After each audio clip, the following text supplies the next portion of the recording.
नमस्कार दोस्तों, जय जोहार। मैं कौशल तिवारी और बिहनिया संध्या में आपका स्वागत है। 2014 या 2019 के चुनाव को जितनी आसानी से प्रधानमंत्री नरेंद्र मोदी ने अपने अनुकूल कर लिया था, क्या 2024 का चुनाव उनके लिए उतना ही आसान है? यकीनन बेहद ही कठिन है, क्योंकि यह नए तेवर के साथ निकली नई कांग्रेस है। राहुल गांधी की पद यात्रा की सफलता ने कांग्रेस के एक एक कार्यकर्ताओं में जान फूंक दी है। यह साफ दिख रहा था छत्तीसगढ़ में आयोजित राष्ट्रीय अधिवेशन में। कांग्रेस के इस महाअधिवेशन में जब कार्यकर्ताओं से आप बात करते तो साफ दिख रहा था कि कांग्रेस किस तरह से उत्साहित है, उनके तेवर किस तरीके से हैं। और यह बात भी साफ तौर पर सामने आई कि कांग्रेस अब अपने सिद्धांत से कोई समझौता नहीं करेगी।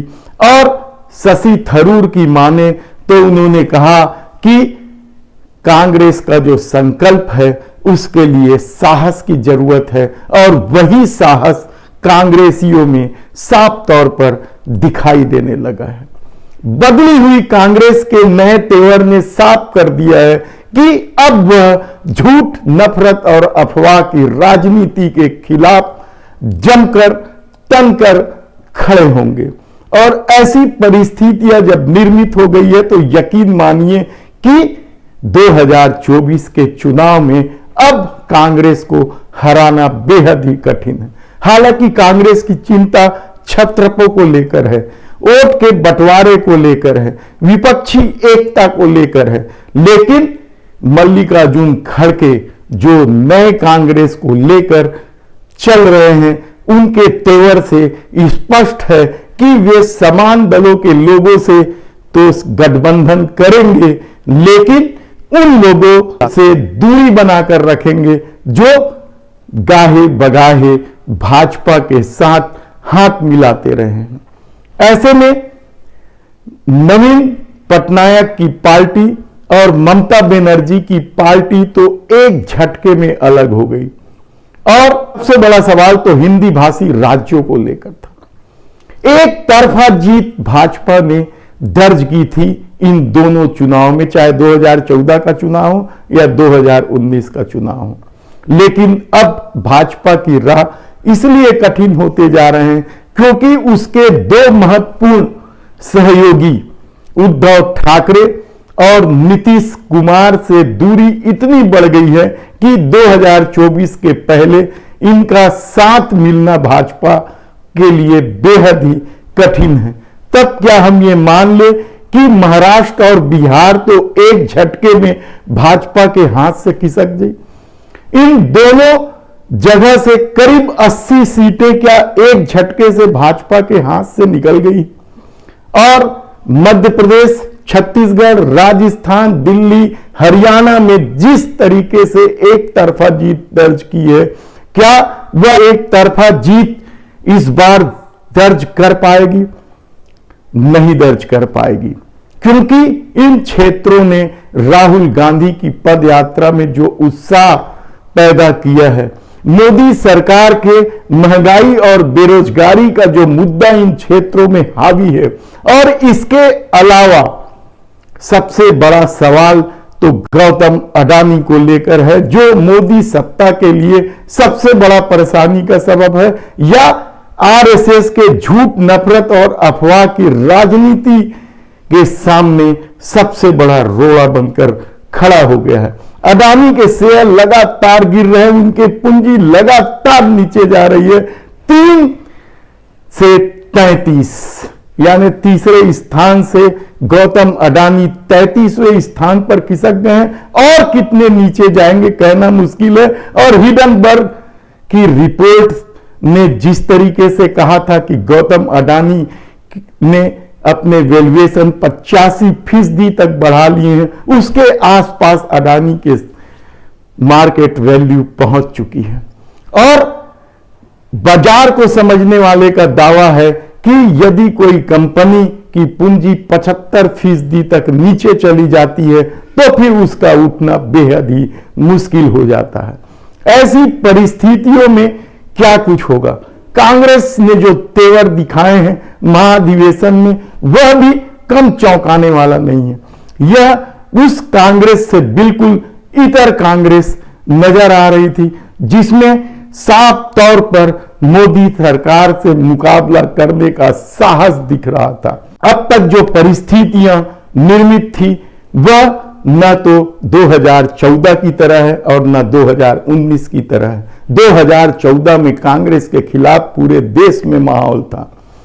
कोलगेट घोटाले से लेके मनमोहन सिंह की छवि को लेकर जिस तरीके से आंदोलन खड़ा करके परसेप्शन खड़ा किया गया था वह भी नहीं है।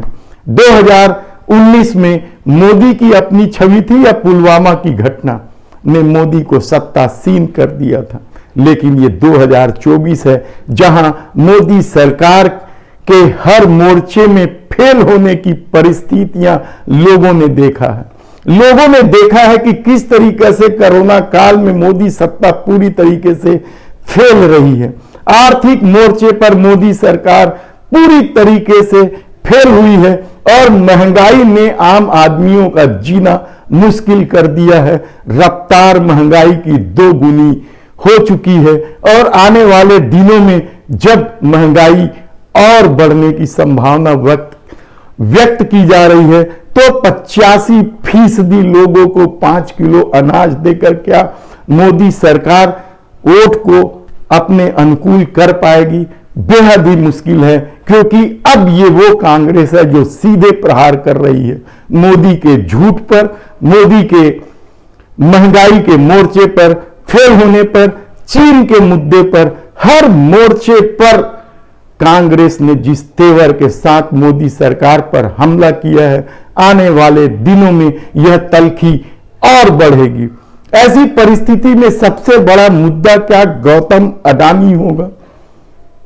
गौतम अडानी इसलिए बड़ा मुद्दा होगा क्योंकि अब पूरा देश जानने लगा है या समझने लगा है कि देश के प्रधानमंत्री नरेंद्र मोदी ने अपने परम मित्र गौतम अडानी के लिए किस तरीके से पलक पावड़े बिछाए, इस देश की पूंजी को किस तरीके से निजीकरण के नाम पर उद्योगपतियों को सौंपा, और अब तो टैक्स को लेकर जो खुलासा हुआ है वह भी मोदी सत्ता के लिए चिंता का विषय होना चाहिए, क्योंकि 70% गरीब और मध्यम वर्ग के लोग 29% अमीरों से ज्यादा टैक्स दे रहे हैं और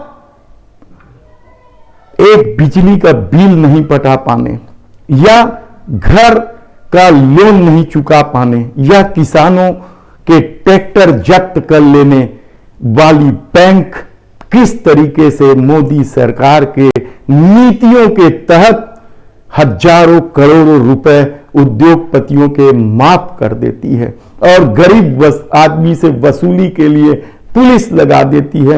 इस दौर में जब यह परिस्थितियां निर्मित हो चली है, लोग समझने लगे हैं कि सत्ता अब आम लोगों से टैक्स वसूलने के लिए किस तरीके से नए नए खेल खेल रही है, किस तरीके से पेट्रोल डीजल में खून निचोड़ने वाला टैक्स वसूला गया, किस तरीके से दैनिक जीवन के उपयोग की वस्तुओं पर 5% जीएसटी लगाया गया। यह लोगों ने देखा है और महसूस भी करने लगे हैं और महंगाई की चपेट में अपने को असहाय महसूस करने लगे हैं। तो क्या काट की हांडी बार बार चढ़ेगी? छद्म राष्ट्रवाद और धर्म के आसरे क्या चुनाव जीता जा सकता है? मुश्किल है, बेहद कठिन है। और जब कांग्रेस के यह तेवर सामने आए हैं, पद यात्रा से लोगों की उम्मीद कांग्रेस के प्रति बड़ी है, तो यकीन मानिए कि 2024 का चुनाव में 2024 के चुनाव में कांग्रेस को हराना बेहद ही मुश्किल भरा काम होगा। धन्यवाद।